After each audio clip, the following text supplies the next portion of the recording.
بسم اللہ الرحمن الرحیم۔ السلام علیکم عزیز طلباء، امید ہے کہ آپ سب خیریت سے ہوں گے۔ جماعت دہم مطالعہ پاکستان کی لیکچر سیریز کے آج کے لیکچر میں حسنین قمر آپ کی خدمت میں حاضر ہوں۔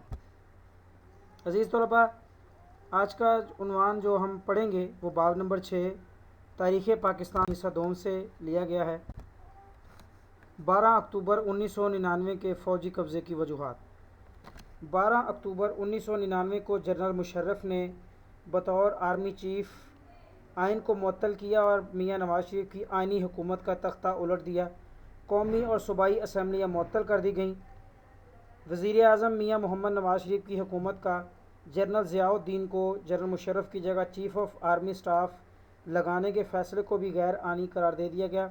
دوسری اس کی وجہ یہ تھی کہ سپریم کورٹ نے اپنے فیصلے میں جنرل مشرف حکومت کو 3 سال کا عرصہ دیا تاکہ وہ آئینی اور معاشرتی اصلاحات ریفارمز لا سکے۔ ایک اس کی یہ بھی وجہ تھی جو کارگل کے مقام پر جب مشرف کی کمان میں پاکستان فوج بھارتی چوکیوں تک پہنچ گئی تھی، بہت سا بھارتی علاقہ جو ہے وہ پاکستان کے قبضے میں آ چکا تھا، تو میاں محمد نواز شریف واشنگٹن جا کے ایک اعلامیے پر دستخط کر آئے جس کو اعلان واشنگٹن کہا گیا، جس پہ عوام اور فوج نے اظہار ناراضگی ظاہر کیا۔ یہ بھی ایک وجہ تھی میاں نواز شریف کی حکومت کے ختم ہونے کی۔ پرویز مشرف کے دور میں اختیارات کی نچلی سطح پر منتقلی اور مقامی حکومت، لوکل گورنمنٹ۔ اچھا، سب سے پہلے دیکھ لیتے ہیں مقامی حکومت ہوتی کیا ہے۔ ایسی حکومت جس کی باغ دوڑ، جس کا انتظام مقامی لوگوں کے ہاتھ میں ہو، یعنی جو کسی خاص علاقے میں ہو اور وہاں کے رہنے والے لوگ ہی اس کے انتظام کو چلاتے ہوں، اسے مقامی حکومت کہا جاتا ہے۔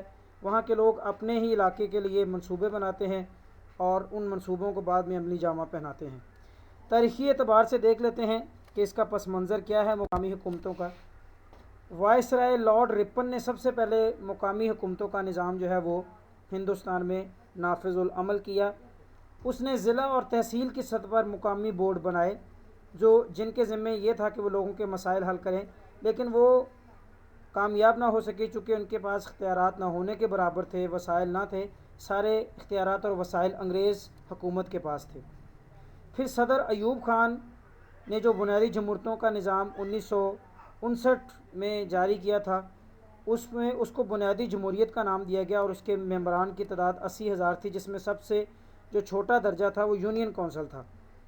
اور یونین کونسل اس لیے تھی تاکہ یونین کونسل کے ممبران جو ہیں اسی علاقے کے ہوں اور اسی علاقے کے لوگوں تک عوام کو جو ہے پہنچنا آسان ہو، عوام کا ان نمائندوں تک پہنچنا آسان ہو اور وہ اپنے مسائل کو آسانی سے ان کے سامنے رکھ سکیں۔ لیکن یہ نظام جو ہے وہ خاطر خواہ تبدیلی نہ لا سکا، اور جیسے ہی بنیادی جمہوریتوں کا نظام ختم ہوا، صدر ایوب کی حکومت ختم ہوئی، تو یہ نظام بھی ختم ہو گیا۔ جنرل ضیاء الحق کے دور میں مقامی حکومتوں کا نظام۔ جنرل ضیاء جب برسر اقتدار آئے تو انہوں نے بھی مقامی حکومتوں کے نظام کو دوبارہ نافذ کیا اور مقامی حکومتوں کے انتخابات 2 دفعہ کروانے کا کہا اور کروائے بھی گئے۔ یہ نظام کافی مضبوط تھا اور اس میں سٹیپ بائی سٹیپ جو ہے وہ ترقی ہوتی رہی، لیکن عوام کی اکثریت کو کوئی اس سے فائدہ نہ ہوا۔ Local government plan 2000۔ پھر جنرل مشرف نے 12 اکتوبر 1999 کو حکومت سنبھالنے کے بعد مقامی حکومتوں کے نظام میں واضح تبدیلیوں کا وعدہ کیا تاکہ اقتدار عوام کی نچلی سطح تک منتقل ہو سکے۔ انہوں نے اس لوکل گورنمنٹ کو جو ہے وہ مقامی حکومت کے 3 حصے کیے: یونین کونسل حکومت، تحصیل حکومت اور ضلعی حکومت۔ جو یونین کونسل حکومت تھی اس میں یونین ناظم، یونین نائب ناظمین، یونین کونسل اور یونین انتظامیہ تھی، جن کے کل ممبران کی تعداد 15 تھی اور وہ اسی علاقے کے منتخب شدہ تھے۔ ان میں ایک ناظم تھا، ایک نائب ناظم تھا، 4 مرد کونسلر تھے جن کو کہ خاص حلقے دیے ہوتے ہیں، 4 خواتین کونسلر تھیں، 2 مرد کسان کونسلر تھے، مزدور کونسلر تھے، خواتین کونسلر تھیں اور ایک اقلیتی کونسلر یعنی غیر مسلم کونسلر شامل تھا۔ ان کے ذمے جو کام تھا وہ یہ تھا کہ اپنے حدود، اپنے جو خاص علاقے کا ایریا ہے اس کی سیکیورٹی کا انتظام کرنا، اپنے اس خاص علاقے کے لیے ترقیاتی پروگرام بنانا، یعنی اس کی سڑکیں، جو ان کا واسا کا نظام ہوتا ہے ان کا، سیوریج کا نظام، پھر وہاں سکول، پھر وہاں مقامی جو ڈسپنسری یا مرکز صحت ہے اس کے بارے میں ترقیاتی پروگرام بنانا، مقامی سطح پر ٹیکس لگانا، بنیادی نوعیت کے فوجداری یعنی کرمنل، دیوانی، سول اور خاندانی جو مسائل ہیں کسی کے ان کو باہمی رضامندی کے ساتھ حل کرنا، یہ یونین کونسل کے ذمہ تھا۔ پھر تحصیل حکومت میں جو ہے وہ تحصیل ناظم تھا، تحصیل نائب ناظم تھا، تحصیل کونسل تھی اور تحصیل انتظامیہ۔ تحصیل ناظم اور نائب ناظم کی تعلیمی قابلیت کم از کم میٹرک ہونی ضروری تھی۔ ان کا انتخاب جو ہے وہ تحصیل میں موجود تمام یونین کونسلر مل کر کریں گے، جو ایک تحصیل کے انڈر بہت سی یونین کونسلز تھی۔ تحصیل ناظم اور تحصیل حکومت کا جو ہے وہ انتظامی سربراہ ہوتا تھا۔ تحصیل کونسل میں 33% نشستیں جو ہے وہ عورتوں کے لیے، 5% کسانوں کے لیے اور مزدوروں کے لیے 5% نشستیں شامل تھیں۔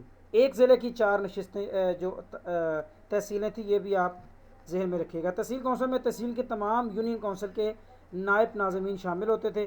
اچھا، تحصیل حکومت کا جو سرکاری سربراہ تھا وہ تحصیل ناظم، سیاسی سربراہ تحصیل ناظم تھا۔ سرکاری جو سربراہ تھا وہ municipal officer TMO town municipal officer تھا۔ جو ٹاؤن میونسپل آفیسر تھا اس کے انڈر جو تھے 4 تحصیل آفیسر TOs تحصیل آفیسرز، ٹھیک ہے، کام کرتے تھے۔ ان کے ذمہ جو تھا وہ مالیات، بجٹ اور اکاؤنٹ، زمینوں کے استعمال کا ریکارڈ، دیہی اور شہری منصوبہ بندی وغیرہ شامل تھا۔ ضلعی حکومت جو ہے وہ تحصیل حکومت سے بڑی حکومت تھی، جس میں ایک ضلعی ناظم تھا، ایک ضلعی نائب ناظم تھا، ضلع کونسل تھی اور ضلع انتظامیہ تھی۔ ایک ضلع کی جتنی بھی یونین کونسل تھی، تحصیل یعنی ایک ضلع کی 4 تحصیلیں تھیں، ان تحصیلوں کے اندر جتنی بھی یونین کونسل تھی وہ ساری ضلع کونسل میں شامل تھیں۔ ضلع کونسل کی تعداد کا 33% حصہ عورتوں کے لیے، نشستیں کسانوں اور مردوں کے لیے اور 5% نشستیں جو ہے وہ غیر مسلموں کے لیے تھیں۔ اچھا، ضلع سے منتخب ہونے والے تمام یونین کونسلرز ناظم اور نائب ناظمین جو تھے وہ ضلعی ناظم اور نائب ناظم کا انتخاب کرتے تھے۔ ضلعی ناظم انتظامی اختیارات کا سربراہ تھا، پولیس اس ضلع کی اس کے انڈر تھی، اس کو جواب دہ تھی اور وہ اپنے ضلع میں سیاسی قیادت فراہم کرتا تھا اور ترقی و خوشحالی کا ذمہ دار تھا۔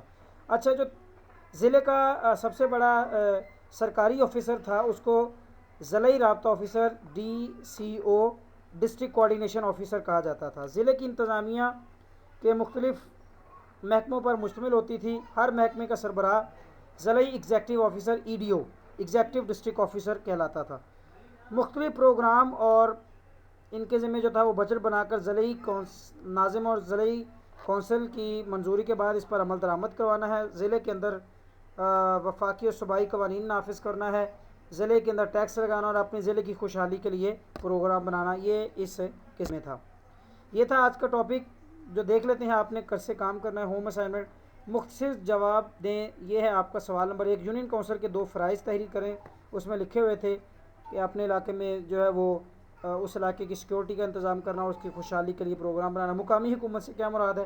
اور تفصیلی سوالات میں اگر دیکھا جائے تو پہلا سوال ضلعی حکومت کی تشکیل اور فرائض بیان کریں، اور سوال نمبر 4 درجہ ذیل عنوانات پر جامع نوٹ لکھیں، تحصیل کونسل، تحصیل انتظامیہ اور تحصیل ناظم اور نائب ناظمین۔ یہ آج کا ٹاپک تھا۔ امید ہے کہ آج کا ٹاپک آپ کو سمجھ لگا ہو۔ آپ کا کوئی سوال ہے تو کمنٹ باکس میں ضرور شیئر کیجیے گا۔ اگلے لیکچر کے لیے مجھے اجازت دیجیے۔ اللہ حافظ و ناصر۔